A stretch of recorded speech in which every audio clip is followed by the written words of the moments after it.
So did we just waste all that time? Boy, I wish it was June. I wish it was warm and sunny outside, but it's cold and rainy here in Little Rock. And you're exactly right. We are exactly where we were in June, which is a Fiscal Responsibility Act level of spending that assures the proper defense budget, takes us back to non-defense, non-VA spending, back to FY19 levels.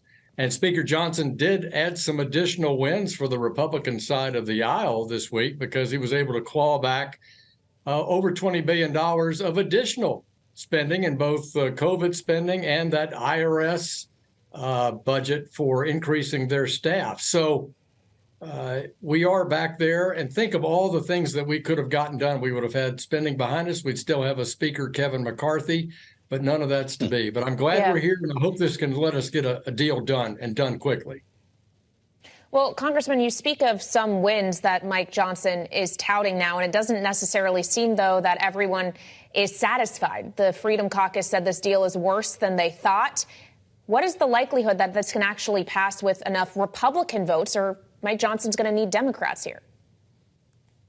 Well, the Freedom Caucus voted before Christmas, Kailey, to accept the Fiscal Responsibility Act spending levels. So I'm a little frustrated to hear that news today.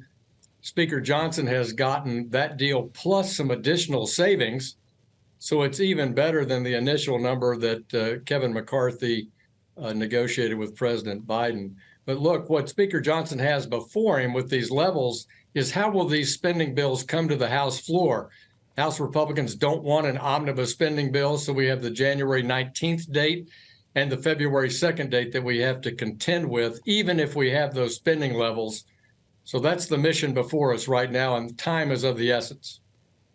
Well, we're dealing with not a lot of time, indeed. 8 legislative days, knowing that the shutdown would begin at least in part this month, realizing that the bulk of expirations would take place in early February. But, Congressman, we know that Speaker Johnson may well allow some policy riders here that would be seen as poison pills by Democrats and would bring this whole thing to a halt. So where are we in reality? We just agreed that we're back in June here in our virtual clock. Can this pass, or do you think we're going to shut things down in a couple weeks? Well, this is an important point, and this is what frustrating for me, Joe, and we talked about it before Christmas, that Chuck Schumer really didn't get much work done in the Senate. We've passed 7 of the 12 bills across the House floor. They've all gone through committee. And you're exactly right. Now that we have the spending level, we've got to determine what are the policy riders that will be accepted from the legislative work done in the House. How many of those could be accepted in the Senate? And that's the hard work now to get this drafted in 2 pieces before January 9th and February 2nd. And we don't know till we see the text. And that's, I'm sure, a all-night operation for the next few days to get that produced. Well, and one of the policies in question in particular is when it comes to border security. I actually spoke with one of your colleagues, Texas Congressman Chip Roy, about what exactly he was willing to settle for in terms of border policy in order to fund the government. And this is what he told me. Congress should use its power to force change. That's what I'm telling Speaker Johnson and my Republican colleagues to do, to hold the funding and to use it to force an administration that is ignoring the law to do their job. I believe that we need to pass H.R. 2 or we need to withhold funding until we get it. Congressman Hill, obviously H.R. 2 was passed by the House some time ago. It was dead on arrival in the Senate yen. I would imagine it's not that different now. So what will the House settle for if H.R. 2 is a non-starter for the Senate and the White House? Well, I was pleased to go to the border last week with Speaker Johnson. That was my 8th trip to the border, my 2nd trip down to Eagle Pass. And what Chip Roy is saying is true. The ideal set of policy changes are contained in H.R. 2, but we don't have 60 votes for H.R. 2 in the Senate. So my priorities are reforming the definition of credible fear and reforming the asylum process and the catch and release process. These are policy decisions that Joe Biden made on January 20th, 2021. They're not funding decisions per se, they're policy decisions. And what Chip Roy and I definitely agree on is getting our power, the power of the purse, to compel policy changes from the president are the most important thing we can do The question is, how many Republicans will we get? We won't get them all. Let's be realistic. We're not going to get every Republican to support these efforts. But Joe Biden recognizes that he has to do something to correct his fledgling policies on the border. And you hear that from Democrat mayors. You hear it from Democratic senators. So he knows he has a political problem. And this is a top priority for Republicans in the House.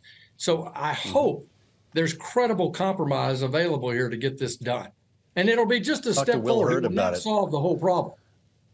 Realizing, yes, that it might not be something you'd call comprehensive, Congressman. We talked to Will Hurd about that, former Texas Republican congressman, former Republican presidential candidate, and former CIA official who's had very strong feelings about all of this. He talked to me on Bloomberg Radio about the situation at the border, having represented a border district. Here's what he said. The border is continuing to be a crisis. I'm always going to be hopeful that something gets done because the communities along the border have been suffering for 5 years. So what should our viewers and listeners expect here, Congressman? To your point, we're talking about a massive issue, what some call the third rail. We've been working on it for more than 20 years, and it hasn't happened. Is it time to temper expectations on what a final product might look like? Well, look, President Trump struggled through this in his 4 years in office, and he finally got a bit of a balance before he left office, and that was the Remain in Mexico policy, the enforcement of the credible fear standard at the border. Joe Biden's had 7.1 million encounters in 3 years. He's allowed 3.3 million people to be in the country illegally under a work permit, waiting for an asylum hearing. And that is, I think, at the core of what drives these caravans to the border is the promise that you can come into the U.S., stay waiting for an asylum hearing. Maybe you can get a job, maybe you can stay, and we don't enforce the existing law. That would cut down on the flow. 300,000 people in December alone, the largest number of people crossing illegally in 20 years. So I hear you. But we know what we need to do to improve the border, and that's reform this asylum process, catch and release process, and the credible fear standard. I think Will Hurd would agree with that. Chip Roy would agree with it. And unfortunately, we've had no leadership from President Biden or his Homeland Security Secretary Mayorkas in the past 3 years on this. They've just truly turned their back on this topic.